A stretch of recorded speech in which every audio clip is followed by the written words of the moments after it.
للشعب ودادا ليكن حبك للأرض بداد. قلم أنت فكم عبرت عنها وبنيت. بسم اللہ الرحمن الرحیم. السلام علیکم ورحمۃ اللہ وبرکاتہ. سب سے پہلے درود و سلام ہمارے پیارے آقا محمد عربی صلی اللہ علیہ وسلم پر. اللہم صلی علی محمد النبی الامی وعلی آلہ وسلم تسلیما. اور میں سب سے پہلے آپ کو جو ہے اس درود پاک کی فضیلت بھی بتا دوں. یہ جو درود پاک پڑھا گیا ہے، اس درود پاک کو اللہ کے نبی نے فرمایا، روایتوں میں آتا ہے کہ جو بھی بندہ جمعہ کے دن عصر کی نماز کے بعد 80 مرتبہ یہ درود پاک پڑھتا ہے تو اللہ تعالیٰ اس کے جو ہے 80 سال کے گناہوں کو معاف فرما دیا کرتے ہیں. تو عصر کی نماز کے بعد اسی جگہ پر بیٹھ کر 80 مرتبہ اس درود پاک کو پڑھنا ہے، جس کی بڑی فضیلتیں ہیں. اور ایک بات آپ کو یہ بھی بتاتا چلوں ساتھ میں کہ اس طریقے کی جو فضیلتیں ہوا کرتی ہیں، ان گناہوں کی معافی سے مراد جو ہے صغیرہ گناہ ہوا کرتے ہیں، کبیرہ گناہ نہیں ہوا کرتے، صغیرہ گناہ ہوا کرتے ہیں. تو اب ہم آگے بڑھتے ہیں آج کی زیارت کی طرف. آج ابھی ہم جو پہنچے ہیں یہ مقام ہے جنگ خندق کا. اس کو جنگ خندق کہا جاتا ہے. یہ 7 مساجد ہے. جنگ خندق اسلام کی ایک جنگ ہے جو کہ ایک جنگ کے موقع پر جب ہتھیار کم تھے، سامان کم تھے اور فاتح کا علم تھا اور مکہ والے آ گئے یہاں سے جنگ کرنے کے لیے. تو مکہ والے جو ہے ادھر کے راستے سے آئے تھے، یہ اس طرف سے جو ہے مکہ والے آئے تھے. اور یہاں پر آپ کو یہ جو پہاڑی نظر آ رہی ہے، یہ پہاڑی، اس کا نام ہے جبل سلا. اس پہاڑی کے پیچھے چونکہ مدینہ منورہ ہے تو اللہ کے نبی نے صحابہ اکرام سے پوچھا کہ کیا کریں. تو حضرت سلمان فارسی نے مشورہ دیا کہ یا رسول اللہ، ہمارے یہاں ملک فارس میں جب ایسی کنڈیشن ہوتی ہے کہ ہم جنگ کی پوزیشن میں نہیں ہوتے ہیں تو ہم جو ہے شہر سے باہر بڑی بڑی خندق کھود دیتے ہیں. اللہ کے نبی کو یہ مشورہ بہت پسند آیا اور صحابہ کرام بھی جو ہے اس پر متفق ہو گئے. اللہ کے نبی نے صحابہ کرام کو یہاں اس راستے پر، صحابہ کرام کو جو ہے خندق کھودنے کے کام میں لگا دیا اس راستے پر.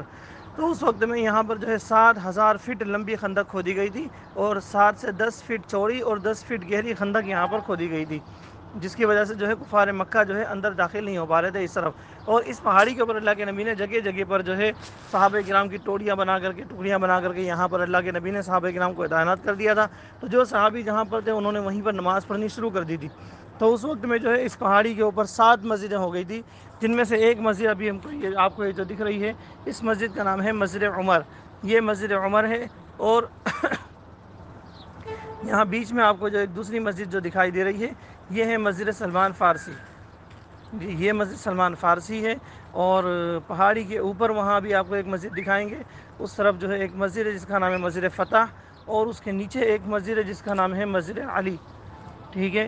تو یہ 4 مسجدیں ابھی باقی ہے. باقی کی بیچ کی 3 مسجدوں کو گرا کر ایک بڑی مسجد بنا دی گئی اور اس کا نام رکھ دیا گیا 7 مساجد، مطلب 7 مسجدوں کی ایک مسجد.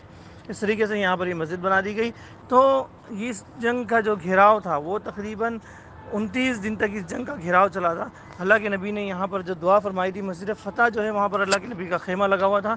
اللہ کے نبی نے اس جگہ پر دعا فرمائی اور ایک مرتبہ دعا فرمائی، پھر دوسری مرتبہ دعا فرمائی، پھر جب تیسری مرتبہ دعا فرمائی تو پھر اللہ تعالیٰ نے ایک ایسی آندھی بھیجے، ایسا طوفان بھیجے جس کے ذریعے سے جو ہے جو کفار مکہ جو تھے، جو خندق کے اس طرف جو رکے ہوئے تھے، تو ان کے سارے سامان بکھر گئے، ان کے خیمے بکھر گئے، ان کا کھانا پینا بکھر گیا اور ان کے خیمے اڑ گئے ہواؤں میں. تو وہ لوگ یہاں سے ڈر کر، گھبرا کر کے بھاگ گئے اور یہ جنگ جو ہے فتح ہو گئی. تو اس کے بعد اللہ کے نبی کو بہت بڑی کامیابی حاصل ہوئی. اور اسی جنگ کے موقع پر جو ایک واقعہ آتا ہے کہ اسی جنگ کے موقع پر جب صحابہ کرام یہاں پر خندق کھود رہے تھے تو ایک بہت بڑی چٹان نکلی جو صحابہ کرام سے نہیں ٹوٹ رہی تھی.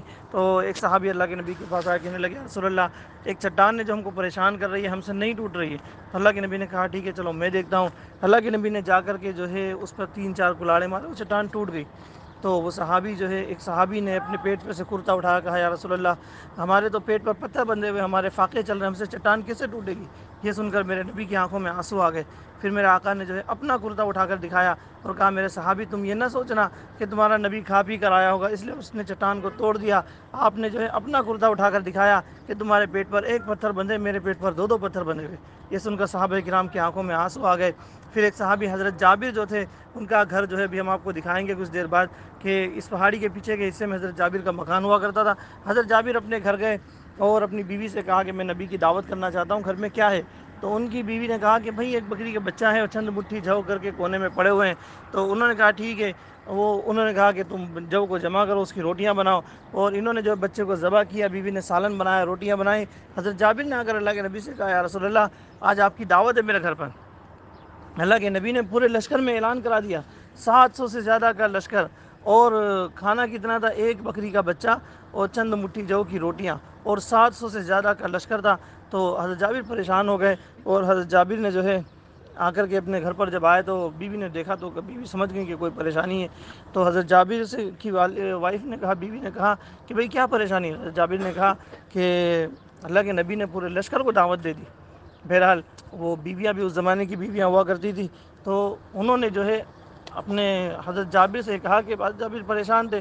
تو بیوی نے کہا کہ اللہ کے نبی نے دعوت دی، اللہ جانے اس کا رسول جانے، ہم نہیں جانتے. ٹھیک ہے. اس کے بعد جو ہے صحابہ کرام آ گئے، اللہ کے نبی تشریف لے آئے، اور پھر دسترخوان لگا دیے گئے.